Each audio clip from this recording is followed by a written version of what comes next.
Hello! We're going to talk about watercolor paper and tell you everything you need to know.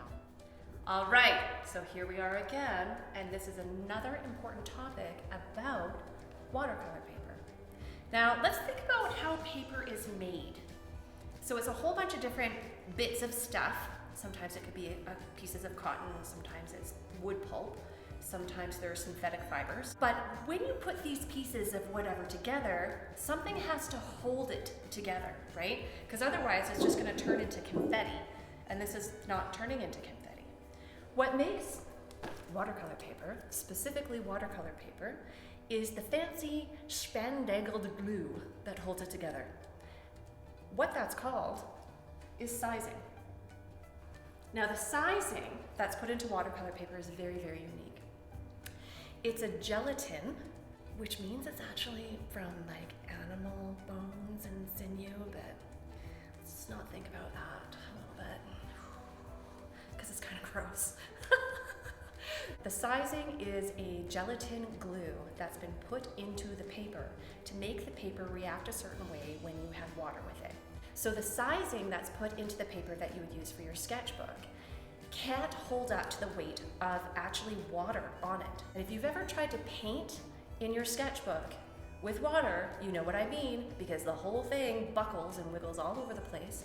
And the more you paint, you'll start to notice little balls of fluff happen in your paper, which is actually the paper disintegrating.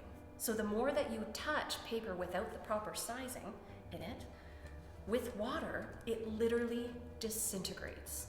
So this watercolor sizing does very specific things. Now, depending on the quality of your paper, there's a few different ways that you can size paper.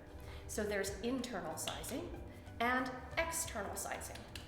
So when we're working with artist quality paper, and this brand here has to be one of my absolute favorites, Arches. This has internal and external sizing. What does that mean? I'll tell you, that's why we're making a video. Sorry, I'm being a dork. What that means is, this type of paper here is unique because it's 100% cotton rag. This is why it's an artist quality paper. So when the cotton rag pulp has been put into the paper mill, imagine like a big pot. I don't know if that's actually what it looks like. When it's been put into there, some of the sizing gets poured into that mixture and all mixed together. So when it's poured into whatever it needs to be poured into to make the paper, it already has internal sizing.